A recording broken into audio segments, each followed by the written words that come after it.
والصلاة من لا نبي بعده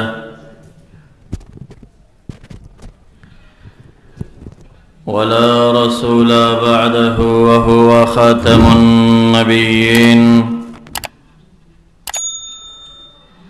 أما بعد فأعوذ بالله من الشيطان الرجيم.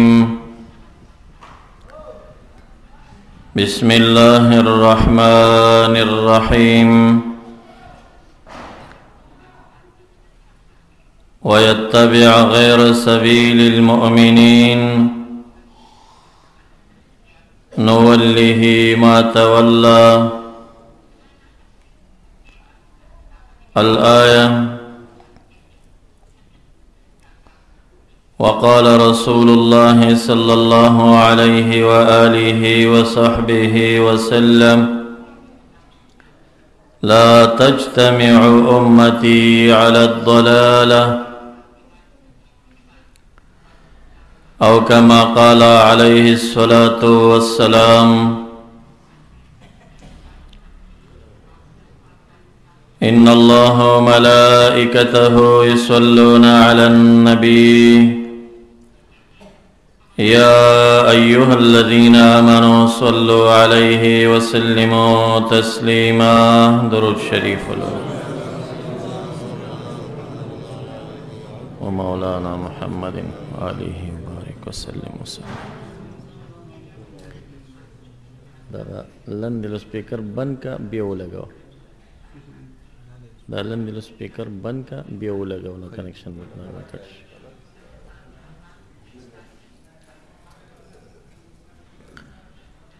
زما قابل قدر قابل صد احترام صدر جلسہ جناب پیری طریقت حضرت العلامہ مولانا عبدالرزاق صاحب اور زما معزز سامعین و حضرات رونو،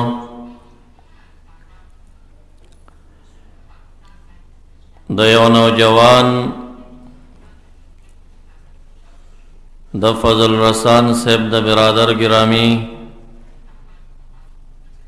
د واده او د خانه آبادی د خوشحالی سره زمونږ دا جلسه تعلق لري، خو همداغی په خواهش باندې یو څو اصلاحي عقیدوي خبرې ستاسې مخې تقدم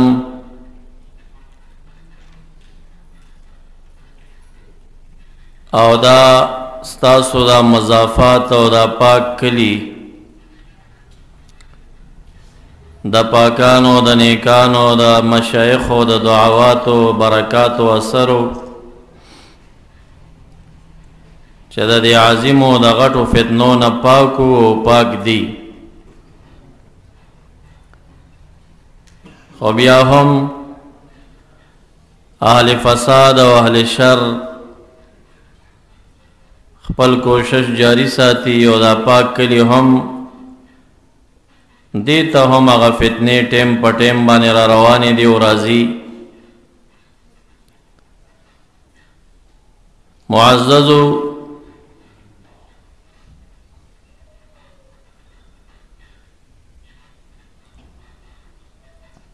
زمانگ دا امت مسلمہ و مسلمانان دیتا چه اسلامی تاریخ کی ډیر نقصان رسولی دی او د مسلمانانو خپی وهلی دی او اسلامی دین مقابل کې د کفارو هغه دواوی جماعتو کې سرکرده دو جماعتا چې یو جماعت د روافض او د شیعگانو دی او دویم جماعت آغا جماعت د خوارج و د وهابیانو دی. دے دو جماعتو زمان امت مسلمہ کی پس سیاسي ډګر کې او په دینی جماعاتو کې زمونږ لوی فسادونه ګډ کړي او دا دواړه جماعت ټیم په ټیم نمونه بدلای خو لکه بنیادی د دواړو جماعتو آغاز چې شوی دی هغه د صحابه کرام او د تابعینو زمن کې شوی دی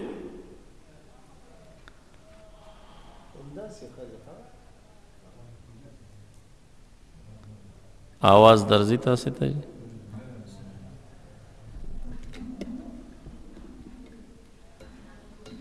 نو دا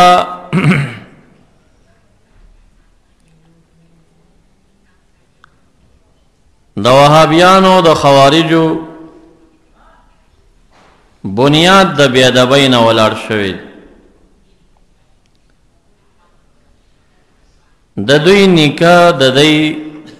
بنیاد چې چانه آغاز او شروع شو دا د نبی اکرم صلی الله علیه وسلم په زمانه کې په اسلامی لباس کې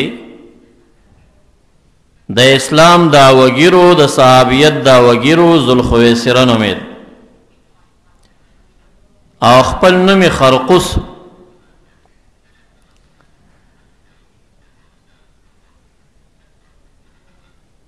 نیاو مجلس کی رحمت للعالمین په خلکو باندې د عشر او د زکات پیسې تقسیمولی یا غنایمو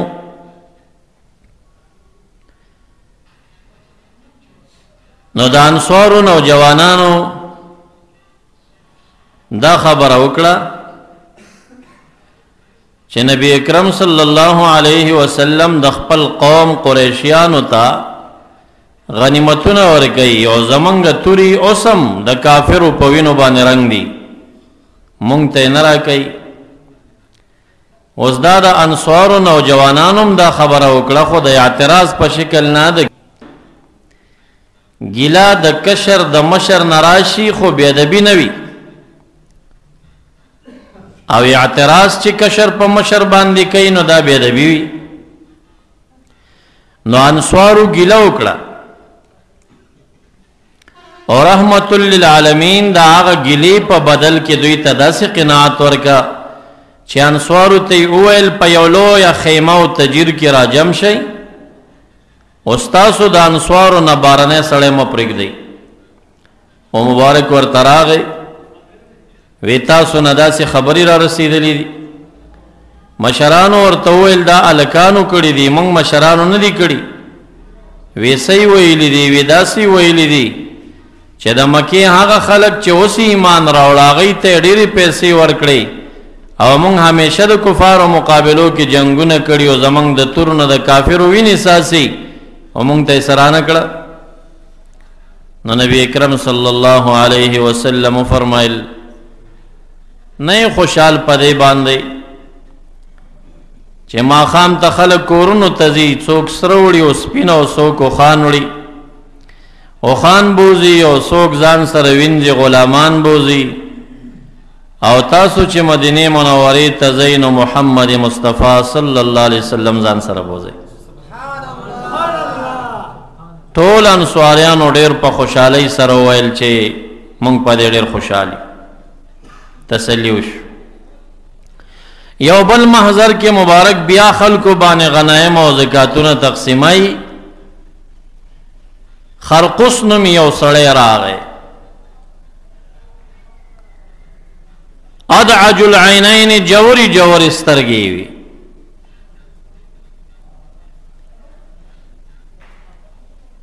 مرتفع الوجنتین دا غمبوری دا سرا پرسیدلی و جگ جگ ڈک ڈک غمبوری و سترگی ننوتی وی واسع الجبین او حاکم پا مستدرک کی راخلی چی کانا بین عینیه اثر السجود پا دی تندی بانے خدا سے تورا ٹاپم جوڑا شوی ہوا محلوق الراس سرم خریلیو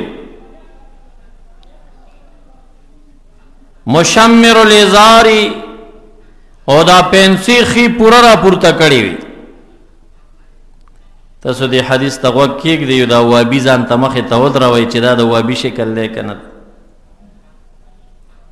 جوړې سترګې وي ډک ډک غومبوري دي دارې خریلی مشمر الازار حدیث د بخاري شریف دی دا پنسۍ پوره اوچتې کړې وي جګې جګې داسې دي ځینو ته یې را رسولې وي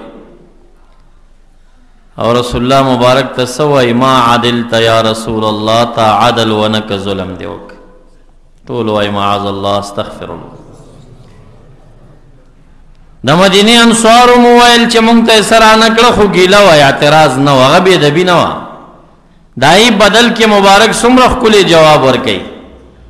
وی تاسو به ځان سره کور ته محمد مصطفی صلی الله علیه وسلم بوز که ما مال او سره خلکو ته ورکړي خو ځان مې تاسو ته درکړی دی او دویم قول کې راځي چې ورته وفرمایل لو سلک الناس وادیا وشعبا وسلکت الانصار وادیا وشعبا لا سلکت وادی الانصار وشعبا کدا تمام خلق په یو غر او خور روان وي او په یو کندو روان وي خو د مدینې انصار په بل لار روان وي نو مبارکو فرمیل د خلکو پسې بنظم د انصارو په لار به روان شي او یې فرمایل لولا الهجرة لكنت امرأ من الانصار که د هجرت شرف او فضیلت نه وی نو زه به الله تعالی مکه کې نه پیدا کړی زه به الله د مدینې یو انسان پیدا کړی وی خو ځکه یې مدینه کې پیدا نه کړم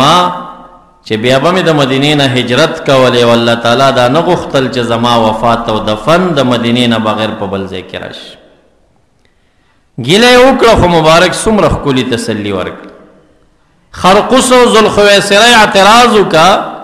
وی عدل دی ونه که معاذ الله وی ظلم دی وکړه داسې چې روان شه نو مبارک صرف دومره وفرمایل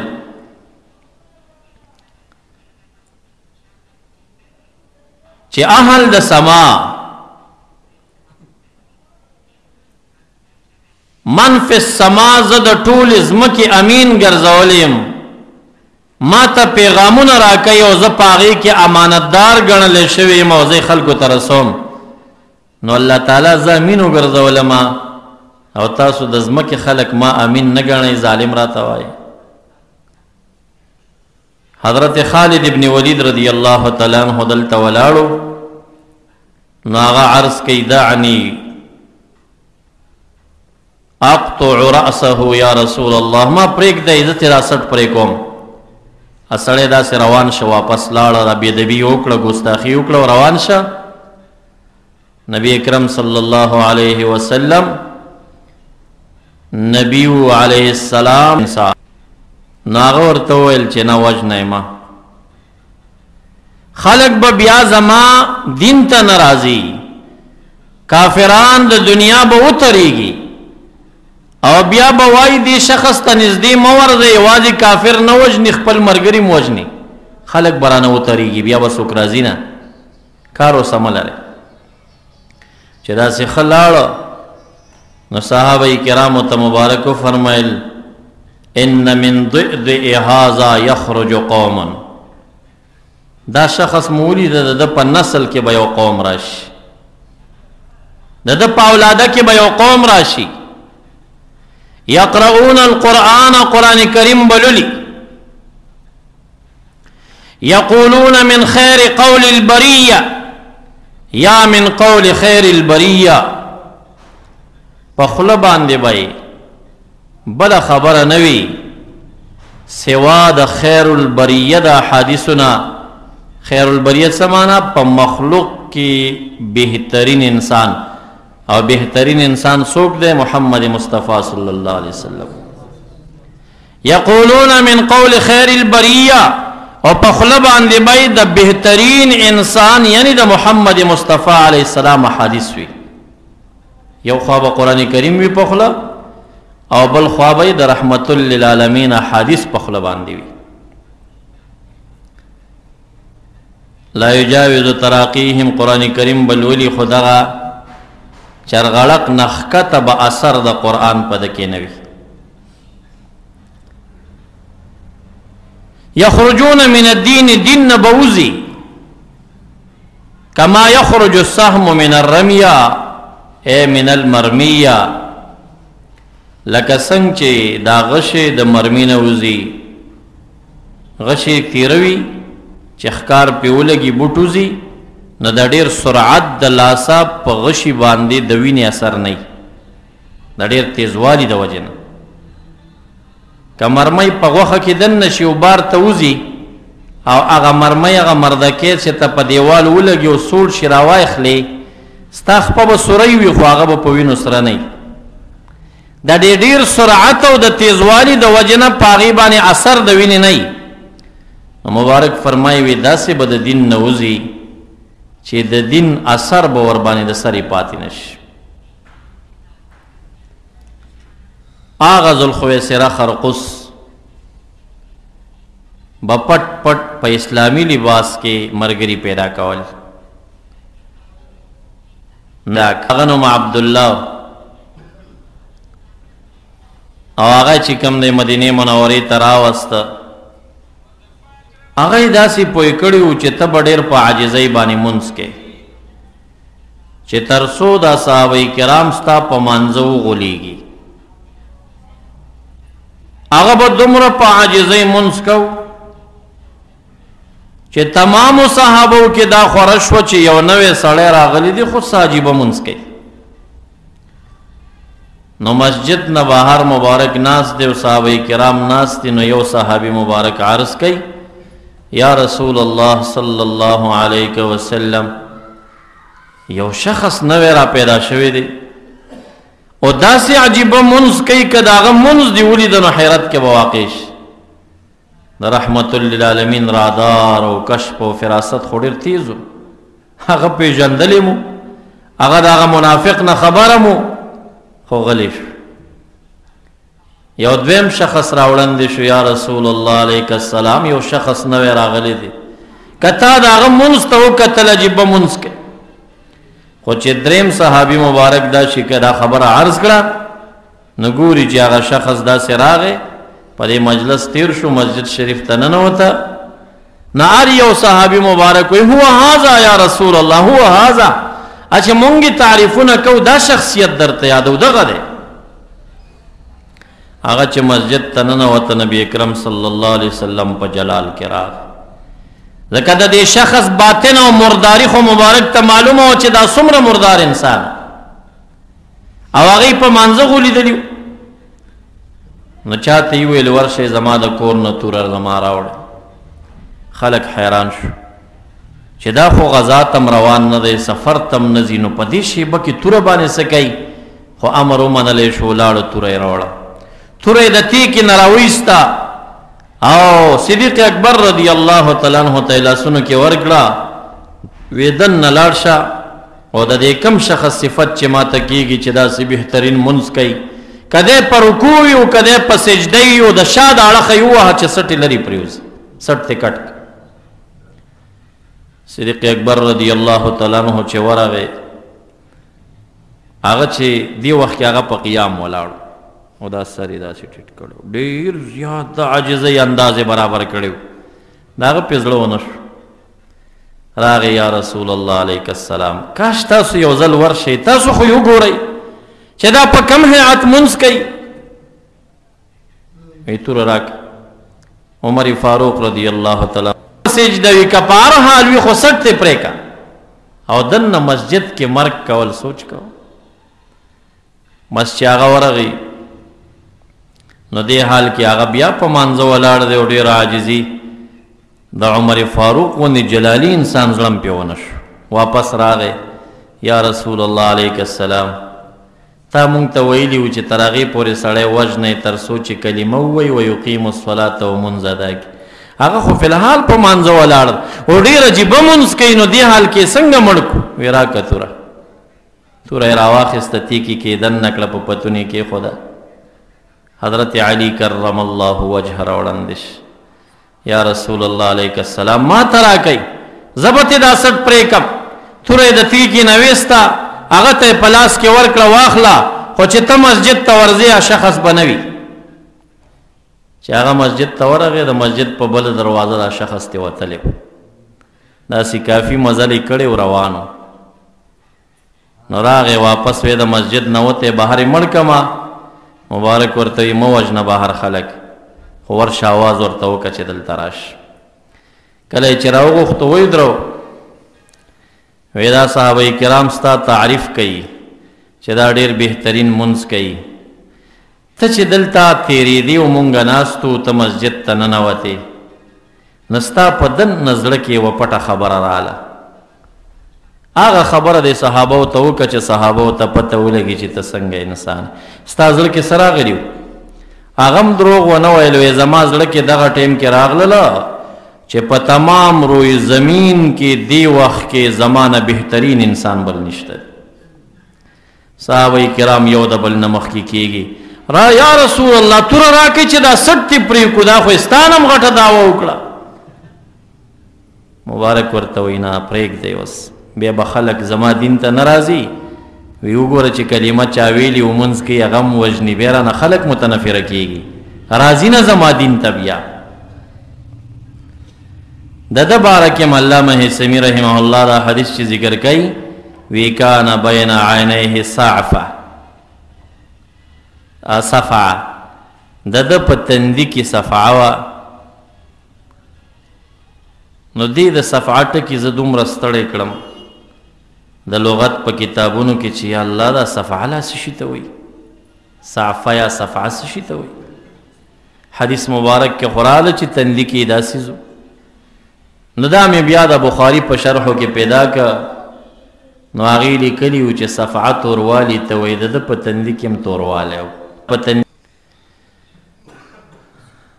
دا چانس چې کامیاب نشو د خرقوس او د ذوالخویسرا نو بیا دې منافقانو یو بل چانس جوړ کړ تاسو ویښ اوسېږئ ګوره دا ګیمونه دوی کوي دا چانس یې جوړ کړ چې داسې وکوي یو مسجد جوړ کړي او هغه مسجد کې دا خپل ملګري راغونډېږئ او دا خپل ملګري په هغې کې چې دی نو بس خپل پرچار کوئ خو داسې وکړئ دی 12 ملګري و دې وخت کې داسې وکړئ چې راشئ او نبی اکرم صلی الله علیه وسلم ته ووایئ چې موږ یو مسجد جوړ کړی دی او د برکت دپاره تاسو د خپل برکتي قدمونه راواخلئ او زموږ دې مسجد ته تشریف راوړئ او که دا مسجد مو ځان نه جوړ که او دې مبارک مو د برکت دپاره افتتاح ته بونه ته نو بیا ګورې صحابه کرام دې جومات ته نه راځي وي دا د مخالفینو جومات چل ته ګورې داسې اوس چل یې جوړ که چې دې به بوځو نو صحابه کرام به وایي چې دا خو بس عقیدتمند خلک دي وګوره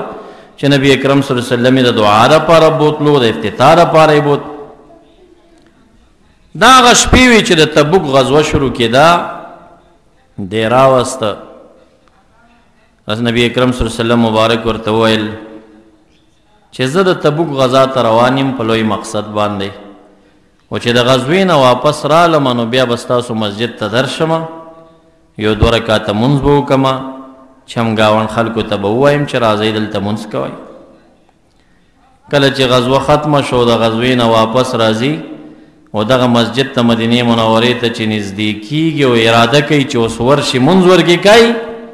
د 10مې سپارې د سورت توبه آیتونه ورته نازل شو او دا آیت ورته راغی لمسجد اسس على التقوى احق ان تقوم فيه هغه مسجد چې د هغې بنیاد په ایمان او په تقوا یې ښودلی شوی دی چې د قبا مسجد دی هغه ډیر لایق د دې دی چې تا هلته ودرېږي او منځو کې دا مونځ چې کې هغه خلکو ته یوسه چې چا اول رالی او مسجد یې درته جوړ او دا مسجد درار دا د ضرر د مسلمانانو دپاره جوړ دی او دا ارصاد او مرچل د کافرانو دی ګورې دی نوم جماعت دی مسجد دی او پس پردا پدې کې دننه د کافرو د مسلمانانو په خلاف میټنګونه دلته کېږي لا تقم فيه ابدا ابد الابد پورې په دې مسجد کې ونه درېږي دلته منځونه کې مبارک لاره بدله کړه، مسجد نبوي شریف ته راغی، آیتونه خو په لار کې نازل شو. حضرت علی کرم الله وجهه او چند صحابه یې ملګري کړل، وی لاړ شئ دغې کلي ته، او دې کلي کې چې زما مخلص صحابه څومره دي دا ټول راغونډ کئ او ورته ووایئ چې مبارک امر کړی دی چې دا مسجد وران کئ او دا سم بادیم پرې نه دی، هر څه ختم کئ. او بیا د چم گاون صحابه کرامو ته ووایئ چې رسول الله مبارک امر کړی دی چې بیبیانو ته ووایئ چې خپل ډیران او ګندګي په دغه ځای کې غورځوئ. دا امت ته تعلیم پرېږدي. مسجد خو د احترام ځای دی او مبارک دنیا ته راغلی هم دې دپاره چې د الله عبادتګاهونه جوړ کړي او زیاتې کړي، د دې ترغیب یې ورکړی.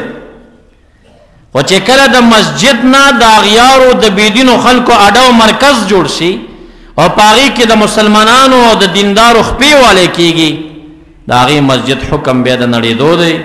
او هغه مسجد مبارک تعلیم ورکوي چې بیا ډیران ته نه جوړ کړي،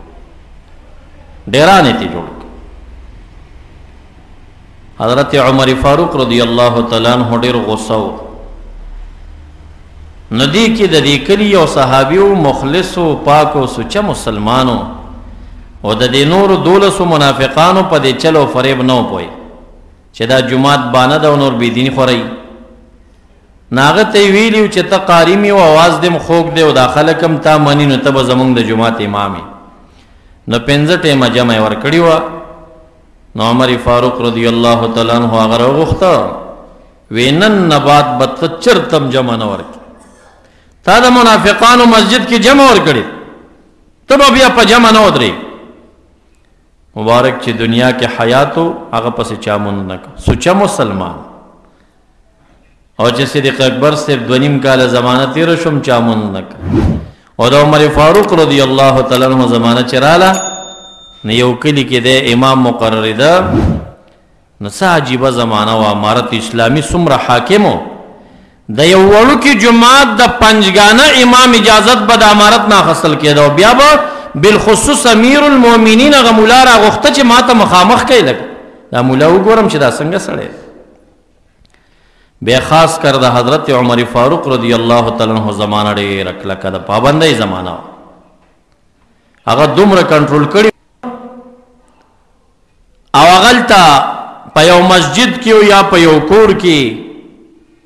یو جماعت پیدا شو، ماخوستن کې به راغونډېدلو، یو به پاڅېدو، بیان به یې شروع کړ، د دین خبرې به یې خلکو ته کولې. دا خبره د عراق گورنر ته ورسېده. هغه گورنر خط ولیکه امیر المؤمنین ته،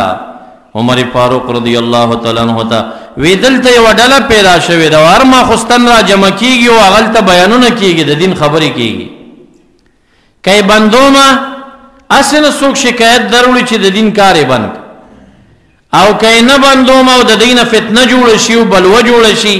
بیا به ما ته ته غوسه یې چې تا ولې زه نه خبرولم، ما خبر کړې داسې یوه ډله پیدا ده، داسې بیان شروع دی، څه ورسره وکړم. مصنف ابن ابي شیبه کې دا واقعه روایت راغلي. عمر فاروق رضی الله تعالی عنہ ورته امر کوي، علی بهم وعلیک، پتام لازم دی چې ما ته ځان راورسې او دې ډلې والا سره د مشر او د امیر ټول راورسوه ما ته. عراق په کوم ځای کې دی؟ مدینه منوره وګوره، ګوره یې سره دومره د دې خبرو غمو چې د دې بیان او د دې محراب نه خارجي کفار کار اخلي، هسې نه چې د دین په جامه کې بله ډله نه یې راننوتي. چې راغلل نو دی ترې پوښتنه کوي، کم یو په تاسو کې مشر و امیر دی؟ لفظ د امیر ورته استعمالوي، امیر در کې کم یو دی؟ چا ورته وویل دا فلانی دی. غلام ته یې وویل چې د کجورو د ډډونو نه یو مضبوط 2 کوتکونه ما ته راوړ. حضرت عمر رضی الله تعالی عنہ به جلاد باندې خلق وهل او دی ته دومره غوسه و چې دا د امیر خپله په کوتک باندې ووهه. نو بیا هغه ورته وویل چې مونږ د الله تعالی په ذات قسم خورو چې مونږ د هغې جماعت نه یو چې کوم الله تعالی یاد کړي دي، نو علما وایي چې مراد تېنه خوارج دي. قسم یې وخوړه چې مونږ خوارج نه یو، خو بس هسې خپلو کې راغونډ شوي یو، د دین سوچ مو روان کړی و. بیا عمر فاروق رضی الله تعالی عنہ د عراق گورنر ته خط ورکه، وی په عراق کې به اعلانونه وکړي چې د دې جماعت سره به څوک نه کښېني. د دین د اشاعت خو علما شته که نه، هغه خورئ که نه، هغې خپل یو هیئت دی. د دینه بغیر هیئتونه بدلول او نور شکلونه ورکول، دا په منتها کې بیا د دې نه شر ولاړېږي. علما به د دې شر نه بې اګاو خبر شي، خو بیا به یې وخت تیر لاسونه. نو عمر فاروق رضی الله عنه ته چا وویل زمونږ کلي کې وړوکې جومات د امام نیسو؟ وی زه خو هغه سړی امام مقرروم چې یو ځلې وګورم وی پیژنم، ما ته خو امام راولی. امام چې راغی وی پیژنده، وی ته هغه سړی نه چې تا د منافقانو په مسجد درار کې 5 ټیمه جمع ورکړې وه، یو مغه یم. وی تا باره کې ما فیصله کړي، تا پسې به څوک مونږ نه کوي. نو هغه بیا ورته قسم وخوړه چې زما د الله په ذات قسم وي چې زه د دوی د فریب نه نوم خبر. بس ما ته راغلل چې ته مونږ ته جمع راکوه، ما جمع ورکړې ده، او چې زه کله خبر شوم چې دا د کافرو مورچل دی، نو زه د صحابه ملګری وم. دا مسجد چې ورانېده ما وران کړی دی، ما پکې کار کړی دی د ورانولو کې. بیا هغه دا قسم تصدیق وکړه چې دا صادقه دی، دا مخلص دی، هغه کلي ته بیا امام مقرر کړ. دا درېیمه حربه استعمال شوه د دین په لباس کې چې مسجد یې جوړ کا او د مسجد په شکل باندې خلک خرابول شروع کړل. دا موږ ته اسلامي تاریخ چې وده نه شو، هره پاڼه پاڼه او هر ټکی ټکی راته ښودلی دی چې اغیار په څه جامه کې کار کوي او په څه لباس کې کار کوي. دغه سلسله روانه وه، خو عمر فاروق رضی الله تعالی عنہ مبارک الله تعالی معنوي او باطنی او طاقت او قوت ورکړیو چې یو ځلې حضرت حذیفه رضی الله عنه ته فرمایي صحابه م ناست دي چې تاسو کې د فتنې متعلق د مبارک نه چا څه اورېدلي ما ته ووایه. نو یو شخص ورته وویل چې ما اورېدلي دي. وی ته به دا وړې فتنې یادوې لکه سړی چې د زنانه باره کې فتنه کې اخته کېږي، اهل و عیال باره کې فتنه کې اخته کېږي، دا یادوې؟ وی یاو. وی دا نه یادوم. التي تموج کموج البحر، هغه غټه فتنه راته وښایه، د هغې باره کې حدیث بیان کا چې هغه د لوی خوړ او د بحر په شان چپی وهي، مخه یې نه نیول کېږي. حذیفه رضی الله تعالی عنہ راپاڅېده، وی هغه خو ما ته هغې باره کې احادیث معلوم دي. او بیا ورته وایي یا امیر المؤمنین ته ولې خوف و خطر د هغې فتنې نه لري؟ ستا او د هغې فتنې په منځ کې دروازه ده، ته چې ژوندی هغه فتنه دې امت ته نشي راننوتی. نو عمر فاروق رضی الله تعالی عنہ تم پته و چې دا دروازه څوک دی، ته پته و چې دروازه زه یم، که زه د دنیا نه لاړم نو دې امت ته به شي. نو ورته ویل چې ایفتح ام یکسر، دا دروازه به ماته شي او که دا به کولو شي. حذیفه رضی الله تعالی عنہ ته فرمایي ماته رسول الله مبارک فرمایل چې دا دروازه به ماته شي. نو د مبارکو فرمایل کدا کولو شوي وي نو په وروستو امت کې تر قیامته به یو ځوان پیدا شوی وي، نو بیا به یې وربنده کړې وي. خو چې دروازه ماته شي نو هغه بیا نه بندېږي. نو په دې حال افسوس وکړه. نو چا حذیفه صاحب ته وویل چې حضرت عمر صاحب دا دروازه پیژنده وي؟ ولې نه پیژنده؟ سبا ته ورځې نه چې مخکې دا کومه ورځ راځي په دې سړی څومره علم لري، دغه شان هغه ته پته وه. هغه پوهېده چې دروازه زه یم، او په دې هم پوهېږو چې مراد د ماتېدو نه شهادت د حضرت عمر رضی الله تعالی عنہ او مراد د کولاوېدو نه مرګ د ده. که دی په خپل مرګ وفات وی نو دروازه به کولاو وی د فتنو د امت ته، خو چا به بنده کړې وه. خو چې دی شهید شو دروازه ماته شوه، تا روز قیامت د دې بندېدل بیا نه کېږي. نو دا عمر فاروق رضی الله عنه زمانه چې وه دا فتنې پټې پټې او مغلوبې وي، دوی غلبه نه وه کړې. حضرت عثمان رضی اللہ تعالیٰ عنہ زمانہ کے رو رو آغاز د فتنو شو او د حضرت علی کرم اللہ وجہ په وخت کې د فتنو تنظیمی شکل اختیار کا دی وخت پورې پټ پټو تنظیمی شکل اختیار کا نو بیا دولوی تنظیمونه مخې ته راغلل چې یو د شیګانو او د دوی مشري په دغه وخت کې عبدالله ابن سبا کوله او دغه عبدالله بن سبا په عراق کې فتنه جوړه کړه او په هغه فتنه کې به دا خبرې کولې چې ان العلی هو الاله معاذ الله بل الله او معبود نشته دی چې هغه معبود دی نو حضرت علی سے پخپله دی کله چې حضرت علی کرم الله وجهه ته دا خبر ورسېده نو دا جماعت والی راونی ولوی تړل او دومره ورته غوسه و چې اوس دوی ته کومه سزا ورکما نو په اور باندې وسوځول نو په طائف کې عبدالله ابن عباس رضی الله عنهما خبر شه وی کاش کې زه د حضرت علی کرم الله وجهه خوا کې وې ما به دې نه وې پرېښې چې په اور خلک سوځولي وې ځکه په اور چې سوځول کوي نو دا عذاب او تعذیب د الله تعالی دی مخلوق به په اور سوځول نه کوي چا حضرت علی کرم الله وجهه ته ورسول چې عبدالله ابن عباس صاحب داسې وایي رشتې زیات په جلال او په غصه کې رالم او هغه خپله غصه را باندې دومره غالب شو چې ما یې دوی ته کومه سزا ورکم مرګري د عبدالله بن سبا د شیعګانو هغه مشران هغه یې وسوځول او د عبدالله بن سبا د څو مرګرو سره یمن ته وتښتېد او په یمن کې چې دا خپل مرګري 12 کسان پاتې راغونډ شو دا فتنو والا پسې د خارجیانو د کفارو پټ لاسونه وي دوی تبا قید راشن او آشه او پیسې والا وي نو دوی ډېر استقامت لري دی د خپل کار نه اوړي نه ګوري که دوه پاتې شي خپل کار کوي او زمونږ د سنیانو دا خو د چونډه خو تول دی بس چې یو راغونډ کي که نه دی تول کې کېږي نو بل ملا به دنګلي دی چې بل دې پکې راواچو نو بل به تې دنګلي نو ستړی به دي کي چې یا الله نو تاسو په دې وړو وړو خبرو ولې نښتي یا دې غټو فتنو ته متوجه شي قصه دې خبرو ته راورسېده چې یو وخت کې به د عقیدې خبره وه چې دا اهل سنت دی او دا وابي دی او دا پنجپیرې دی او دا فلانی دی دا لانجي د دې بې اتفاقۍ د ملیانو دې حد ته رالي اوسه چې نن سبا اوس په دې سره نښتي دي چې ته د فلاني پیر صاحب مرید یې او ته د فلاني پیر صاحب مرید یې او بس ته زما دشمن یې ځکه زما د پیر صاحب مرید نه دا اوس عقل دی دا علم دی دا دینداری ده اوس ټوله دنیا به د یو پیر صاحب مریدان کېږي نو زه خو وایم چې د سره مرید دی نه یې خو اهل سنت دی خپل ورور دی سینې پورې جوخ کا د هغه سختۍ ته ودرېږه هغه سره اتفاق اتحاد اعلان کا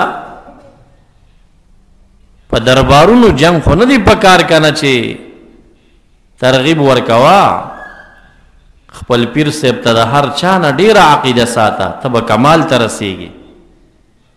د خپل پیر نه لوړ مقام او عقیده بل چاته مه ساته خپل پیر صاحب ته ډېره ساته دا د تصوف آداب دي چې خپل مرشد ته به بهترینه عقیده ساتي خو په خوله باندې به میدانونو کې اعلانونه پې نه کې ځکه چې ته په خوله باندې اعلانونه ور باندې کې د خپل پیر صاحب په کمالاتو هغلته به مجلس کې د بل پیر مریدان ناست یا به خفه شوي زما پیر صاحب یاد او زما په پیر صاحب یې رد وکړه به خفه شي دننه زړګي کې د خپل مرشد نه فوق باندې څوک ګڼمه دا څه عیب نه دی عقیده ورته بهترینه ساته ته به مقام ته رسېږي خدا خو مقصد نه چې د نور اولیاء او بېدبي در نه وشي که نه د نورو دربارونو سپکاوی در نه وشي دا یهودیان سو دا خو د ټولو پیغمبرانو منکر نه و که نه خپل وسلم د شان نه منکر او موږ مسلمانانو ته الله تعالی د دې تعلیم را کوي تاسو د یهودو او عیسویانو ته ووایئ چې موږ په خپل پیغمبرم ایمان لرو موږ ستاسو په پیغمبرانو ایمان لرو لا نفرق بین احد منهم دو ځای ورته دا امر کېږي یو پیغمبر په منځ کې موږ جدایانې نه راولو موږ ټول منو چې د الله تعالی نیزبین او بندګان او انبیا دي علیهم السلام نو مشایخ به په زبان ټول معنی، ټول اولیاء به معنی چې د هرې سلسلې سره تعلق لري به معنی، او د اهل سنت به د یو پیر سے په لمن کې نه راغونډی چې دغه لمن کې بس مسلمانی دی او د دې نه بار ګڼي کفر دی. بعضې یو څو شرپسند خو داسې پیدا شوي چې که د هغوی د فتوی پسې لاړی که نه نو یقین وکړئ چې ټول پاکستان او دا خاص کر دی ټول پېښور کې یاره کیدای شي چې یو 13 کسان مسلمانان دي د هغوی په مذهب، د هغې نه بار ټول کافر دي. پشمار یو 2-3 دلته یو 2-3 بل ځای 2-3 بل ځای را پیدا شوي دي او خلکو ته یې مونږ اهل سنت یو، بس په اولیاو مونږ مین یو، او د خپل د دغه بیکار او بی بنیاده تنظیم نه بهر اړو مسلمان نه مني. عام فکر، عام نظر، عقیده د اهل سنت دا یورونه دي که د هر طریقت سره تعلق لري، که وابستګي د طریقت نه خوشبین د طریقت یا هغه اهل سنت. امام غزالی رحمت الله علیه فرمای لیکي وی د تصوف دا مقامات او د الله د دوستۍ دا مقامات چې دي هغه سړی چې هغه په دننه زړه کې د اولیاو حال تسلیمي چې اولیاء الله شته دي او دوی ته الله مقام ورکوي او دوی ته انوار او حال راځي، وی دغه چې زړه کې ومنل دا په خپل هم د ولایت یو مقام دی، وی دته هم الله تعالی د ولایت یو مقام ورکوي. نور خو مقامات دي د ولایت پوړی دي، هغه سړی محروم دی چې هغه د اولیاء د حال منکر وي. او منی نه دا خبره چې اولیاء د فراست خاوندان دي، د کرامت خاوندان دي، د الله تعالی خواص بندگان دي، او خلکو ذهن کې دا چې بس الله ولی المؤمنین او ټول مسلمانان اولیاء دي کنه، او چې بس هر سړی ګوري د خدای ولی دلته راشه او د الله ولی ته څنګه دا د اولیاء او د ګستاخۍ او د بېادبۍ دپاره د الفاظ استعمالي تر څو د خلکو ذهن کې د الله تعالی خواص بندگان او عوام یو شان ته تعریف شي. نو معززو دغه عبدالله بن سبا چې هلته کله روک د خپلو 12 ملګرو ته به یې څه ویل، اوس مو زما خبره ومنله که نه چې حضرت علی الله دی، هغوی به وی څنګه څه دلیل شو؟ اخو رب موږ ورته معبود ویل او هغه موږ وسوځولو. وی دا په اور باندې عذاب څوک ورکوي؟ وی الله. وی خو پته ولګېده چې دا الله دی که نه، که الله نه وی نو په اور یې ولې خلک سوځول؟ دا اوس د هغه دلیل. هغه صابیه فرقه اوس هم په شیګانو کې شته دی. په کراچۍ کې هم د صابیه فرقې یو مندر شته د شیګانو، او د هغې یو ویډیو ما کتلی و چې د شیګانو عالم بیان کوي، او په هغه بیان کې وایي علی اگر الہ نہیں تو الہ سے کم نہیں. دا دغه الفاظ پاکستان کې دا فتنې شته دي که الله نه دی د الله نه کم نه دی. او دویم بیان مغه ګرخري دی، فاسق ملا دی او د شیګانو غاټ علامه دی. په دویم بیان کې وایي چې علی الله ہے، علی الله دی. دا صابیه فرقه ده. بله فرقه چې دغه وخت کې خطرناکه راووته هغه د خوارجو شوه، او د هغوی شیخ الحدیث او شیخ القرآن چې و نو ابن الکوا نومېده، او دا حرورا یې ورته وی. نو په حرورا کې یو کلي و، په هغه ځای کې دوی اجتماع جوړه کړه او پرچار یې شروع که حتی کې 12,000 کسانو ته خوارج ورسېد. حضرت علی کرم الله وجهه د دې مقابلې راواخیستې او خلکو به ورته ویل چې کافر دی. وی په خوله کلمه وایي نو کافر ورته نشم ویل. وی منافقان دي، وی منافقان ذکر نه کوي او دوی خو تلاوت هم کوي. وی جنگ پې وکړه، وی اخواننا زمونږ رونه دي، قسم شي چرته. ځکه د وخت امیر المؤمنین ډېر حکمت عملی نه کار اخلي هر کار کې. زمونږ خو لنډ نظر یي که نه، زمونږ نظر د دیوال پورې لګي او د امیر المؤمنین نظر چې دا ډېر لرې لګي. هغه ګوري چې دې کې اوس خیر راځي که شر راځي، ډېر نظر د هغه تیز وي، زمونږ کمزورې وي. الله تعالی چې چاته څومره مقام ورکوي نو همغومره کوپړی او استعداد هم ورکوي. بیا د وړوکې سړی بیا نه وي. پاکستان په سختو حالاتو کې ګیر وکړ او که یو جذباتي زمونږ استاد غوندې را پاڅېدلی وي چې نه مونږ اړو څوک منو مقابله کوو نو مقابله به یې کولی نه شوې، ملک به یې خراب کړی. دغه حاکمان سوچ کوي، نظر کوي مخکې رستو. هغوی ته خپل طاقت هم معلوم وي، خپل دشمن هم معلوم وي. پوهېږي چې دا طاقت مقابله نه کېږي نو بیا د چل ول نه کار اخلي. امیر المؤمنین جنگ نه کو. عبدالله ابن عباس رضی الله عنهما یې د طائف نه راوغوښته چې تراشه او دا خلک د دې سره یو علمي مباحثه او مناظره جوړه کړه. عبدالله ابن عباس رضی الله عنهما چې ورته وی ځان سره یو لښکر بوزه او دا ډېر سپک خلک دي هسې به افواګانې خورې کړي. هغه ډېر یو اطمیناني انسان و. هغه ورته ویل چې نه دی ما پیژني او دی کې ډېر زما شاګردان دي او زه یکې تنها ورځم. خو بیا ورته امیر المؤمنین ویل یو کس ځان سره بوز. نو چې کله د حرورات د کلي ته ورنږدې کېده نو یو ډاګ نو دا د هغې د جلسې ورځ وه. 12,000 کسان را جمع و. نو دې کې د ابن الکوا بیان کولو چې داسې وکتل چې عبدالله ابن عباس رضی الله عنهما راغی او مشهور مفسر د صحابه و. دا خو به بحث کوي. نو دې کشرانو ته وی دا شخص قرآن کریم کې ډېر ماهر دی او دی به ما سره بحث کول غواړي خو ګورې ما ته به یې را پرېږدی نه. نو دا کشران خو د هر جماعت داسې صادقان شاني که نه. نو دې کشرانو ورته وي دې کې څه مقصد دی؟ ابه مونږ راولو ته به ورسره مناظره کې خبرې به ورسره کې. ابن الکوا باندې ولګېده چې دا څه لانجه شو، د سره څوک مناظره کوي؟ وی ګوري دا ډیر تیز دی په خوله کې، دا ما ته مه را پرېږدی. وی چې دی په حق او موږ به ټول ور واوړو خو خبرې به کوې ورسره. جلسه قلار کېناسته 12,000 خو لویه اجتماع وي. ابن الکوا ته یې وویل چې تا د حضرت علي کرم الله وجهه لښکر ولې پرېښود؟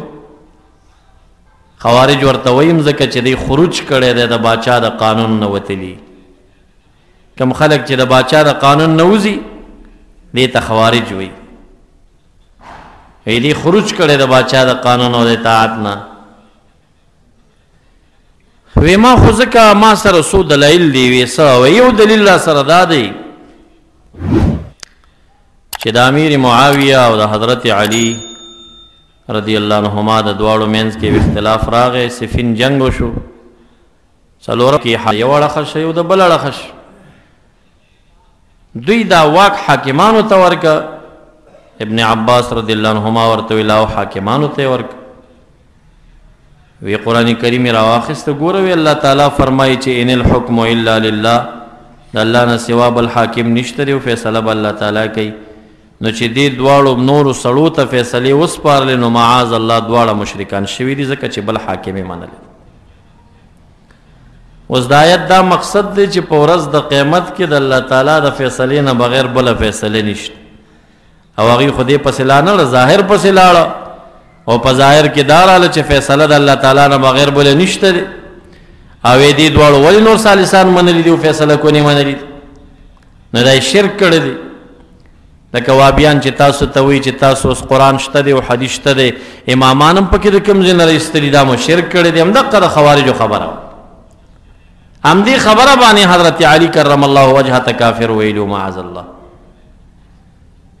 نو عبدالله ابن عباس رضی الله عنهما ورته ویل چې دوه بادشاهان وجنګېږي دا ډېر خطرناک وي. او که په یو وړوکي کور کې ښځه او خاوند په لانجه شي او سره په جنګ شي دا غټه خطرناکه خبره وي. وی د یو وړوکي کور خو ښځه او خاوند چې مخالف شي طلاق به ورکړي ځي به دې کې خو مړي نه کېږي. بادشاهان چې وجنګېږي دا خطرناکه خبره ده. قرآن کریم یې ترې راواخیسته. وی راشه قرآن کریم کې وګوره الله تعالی فرمایي که چېرته ښځه او خاوند په اختلاف شو فبعثوا حکما من اهله وحکما من اهلها. یو حاکم د سړي د کورنۍ نه کوي، یو حاکم د ښځې د کورنۍ نه کوي.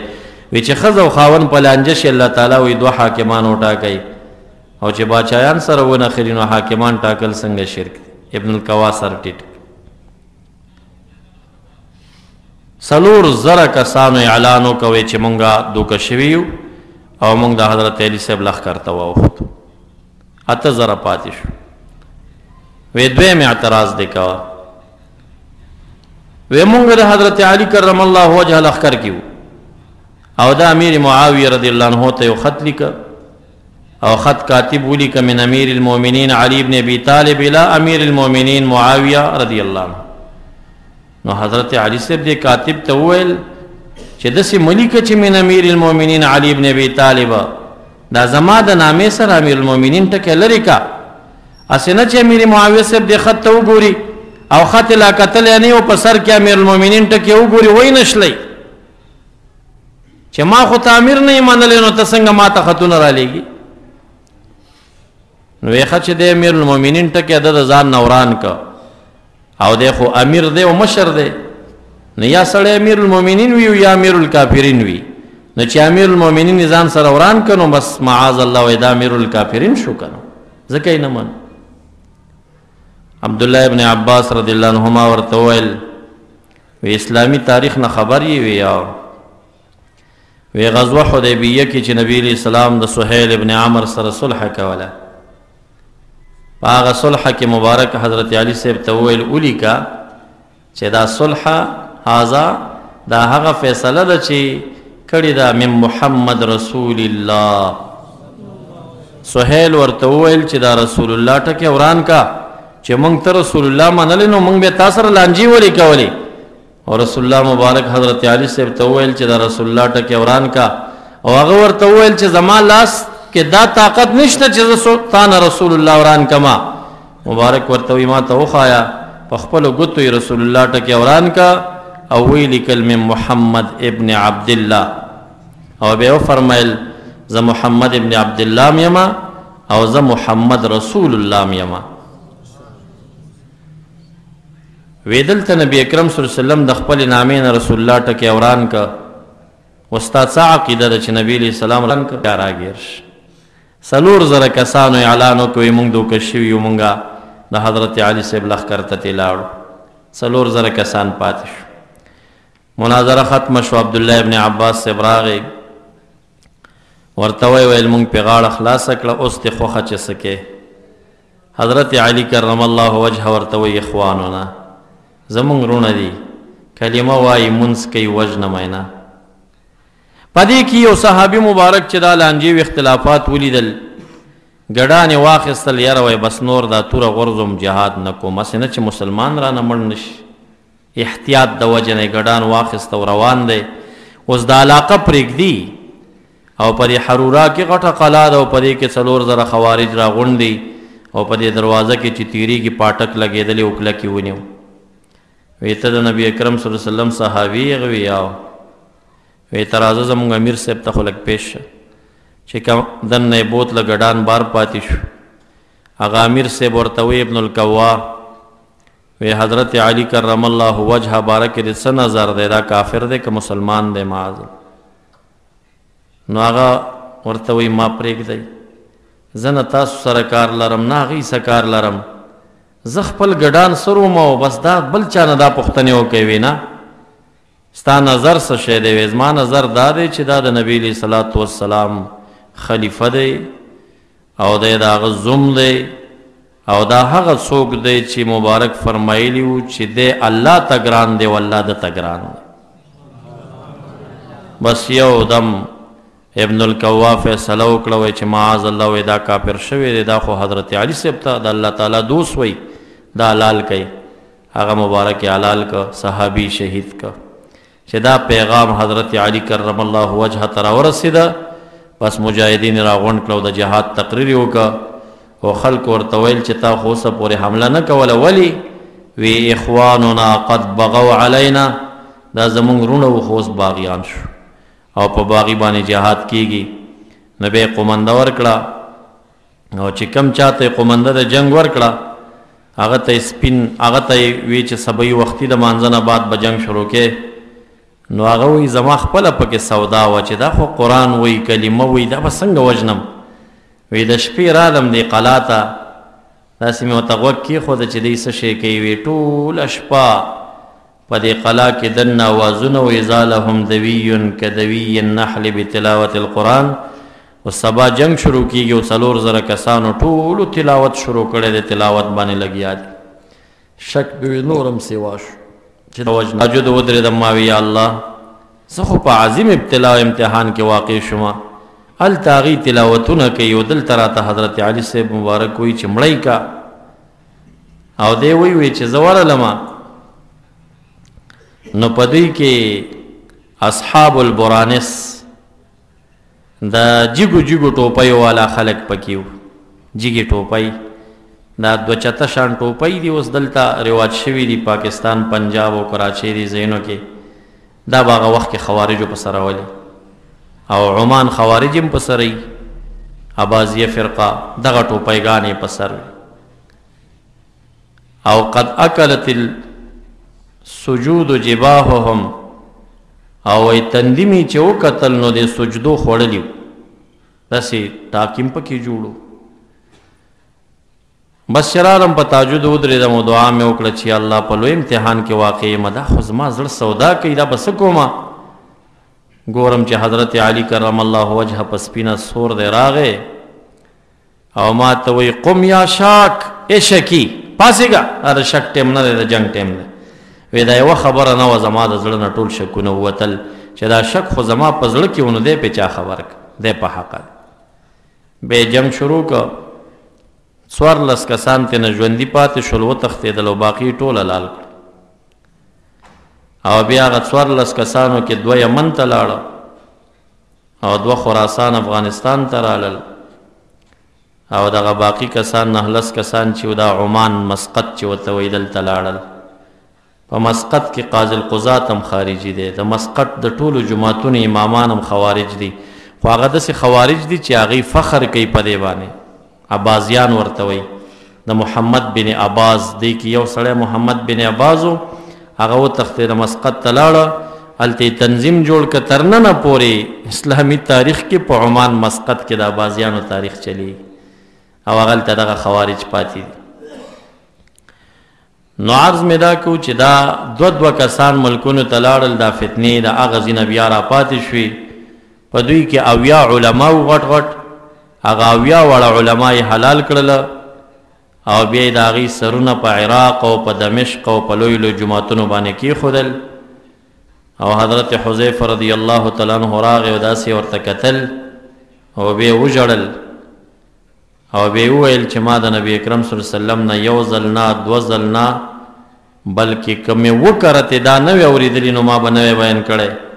چې د دې متعلق دا فرمیلي و چې هم شر الخلق والخلیقه تحت ادیم السما مخلوق کې بدترین مخلوق دغه دی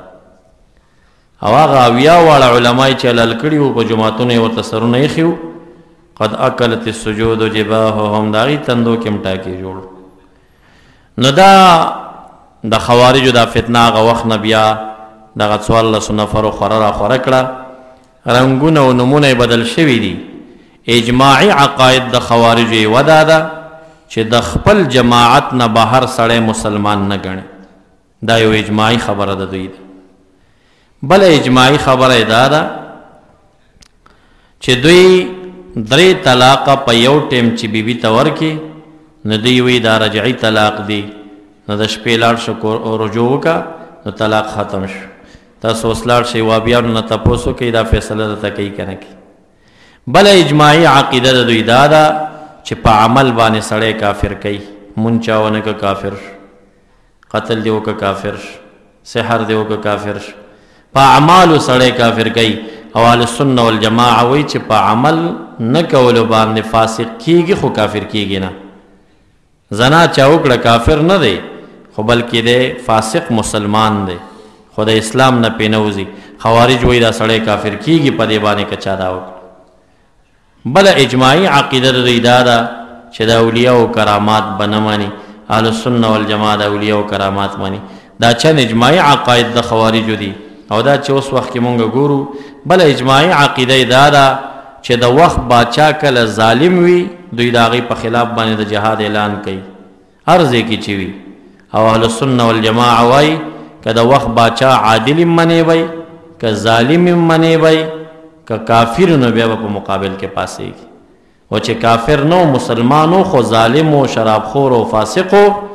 نو مقابله کې به نه ودرېږي ولې که ودرېدې په دې کې اسلام ته نقصان دی د مسلمانانو ملک کمزوری کېږي د ډېر وخت رئیسي باچایان په هر ملک کې لګیا دي فاسقان او ظالمان دي او که دا ټول خلک د مسلمانانو باچایانو په خلاف راپاسېږي نو کافرانو ته پکې ګټه ورځي مسلمانانو ته ګټه نه ورځي په هغې دا د اهل سنتو هغه اصول دي او خوارجو دغه اصول دي نو معززو دغه جماعات په مختلفو شکلونو په ادارو په مدرسو او په جماعتونو کې کارونه کوي څنګه چې ویښ یې نور هم ورته آګاه ویښ شئ او خپله عقیده د خپلو مشایخو په لمن کې کلکه وساتئ او دغې اغیارو پسې مه ځئ څلورو مذهبونو کې دا ټول امت را متفق شوی دی دغه څلورو مذهبونو نه بهر حقانیت نشته د دې نه مه وځئ او زمونږ مذهب دلته د امام ابو حنیفه رحمه الله مفتي چې پوښتنه کوئ تاسو ته حل کیږي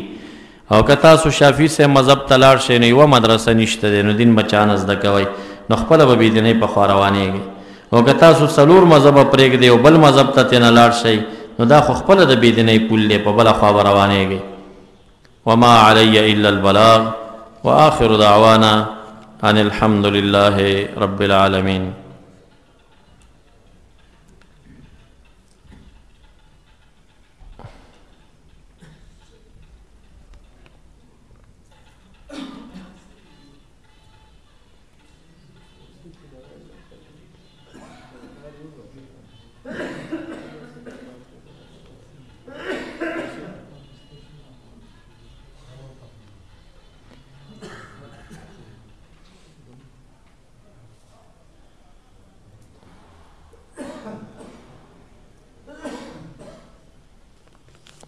دا دعا لپاره چټ لیکلی شوی دی